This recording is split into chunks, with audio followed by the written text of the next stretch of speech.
Hello friends, good evening. চলে এসেছি একটা ছোট্ট মিনি ব্লগ নিয়ে। এই যে দেখো, সকাল সকাল রেডি হয়ে গেছি। কি সকাল সকাল বলবো না, ওই 11টা-12টার সময় করে রেডি হতে চলে এসেছিলাম। চলে যাচ্ছি হচ্ছে শিবরাত্রির পুজো দিতে। আর আজকে আর একটা স্পেশাল ডে হচ্ছে, আজকে আমাদের প্রথম অ্যানিভার্সারি বিয়ের। তো বিয়ের অ্যানিভার্সারির সাথে শিবরাত্রি দুটো একসাথে পড়েছে। দারুণ ব্যাপার না?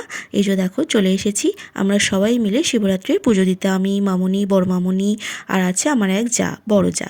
তো এই যে দেখো, এখানে তো আমাদের এখানে শিবরাত্রি মানে ভীষণ ভালো করে উদযাপন হয়। তো দেখতেই পাচ্ছ, সব এখানে গঙ্গার ঘাটে স্নান করছে আর জল নিয়ে উঠছে।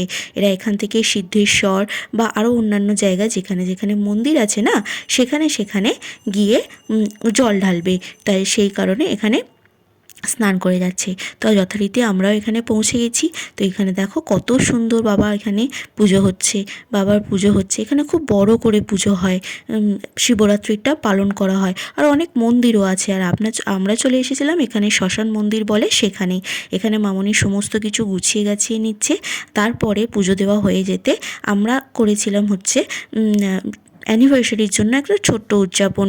মিষ্টি কিনে কিছু বাচ্চাদেরকে দেওয়ার চেষ্টা করেছিলাম, যাতে একটুখানি হলেও আশীর্বাদটা পাওয়া যায় এভাবে করে। তো দেখো, এখানে সব আমি দিয়েছিলাম, তারপর বরবাবু কিছু দিয়েছে। তারপর দেওয়া হয়ে যেতে একটুখানি প্রদক্ষিণ করছিলাম মন্দিরটাকে ঘুরে ঘুরে। কত সুন্দর দেখো, জায়গাটা ভীষণ সুন্দর।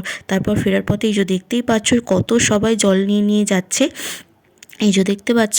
আর এখানে দেখো মন্দিরটা কত বড় মন্দির, অনেক বড় মন্দিরটা। খুব সুন্দর লাগে এখানে মন্দিরটা আসলে। খুব পরিপাটি করে মন্দিরটাকে সাজানো হয়। খুব ভালোভাবে ওরা অর্গানাইজ করে মন্দিরের সমস্ত পুজোগুলোকে। খুব ভালোভাবে পুজো হয়। তো এই যে দেখো, আমি যাচ্ছি এই যে গঙ্গার ঘাটের দিকে। এখানে দেখতে পাচ্ছ সবাই স্নান করছে, বাঁক নিচ্ছে, বাঁক নিয়ে জল নিচ্ছে। জল তুলে ওরা যাবে হচ্ছে অন্যান্য জায়গায়, যেখানে যেখানে ওরা যেতে চাইছে পুজো দেওয়ার জন্য। সেখানে সবাই স্নান করে বাঁক নিচ্ছে। এই যে তারপর দেখো, এই যে ফেরার পথে দেখতে পাচ্ছ কত লোক আসছে যাচ্ছে, কত মানুষজন। দেখতেও ভীষণ ভালো লাগে, ছোট থেকে বড় অনেক সবাই। তারপরে পুজো দেওয়া হয়ে যেতে জল তেষ্টাও পেয়েছে, সাথে আইসক্রিমও খেতে হবে একটু আধটু, গরম গরম লাগছিল বলে। তো সেই কারণে বরবাবু আর মামুনি নিয়ে চলে গিয়েছিল একটা মিষ্টির দোকানে। সেখানে এই যে দেখো, ওরা দই খাচ্ছিল আর আমরা খাচ্ছিলাম হচ্ছে, আমি আর আমার যা খাচ্ছিলাম হচ্ছে আইসক্রিম দুজনে।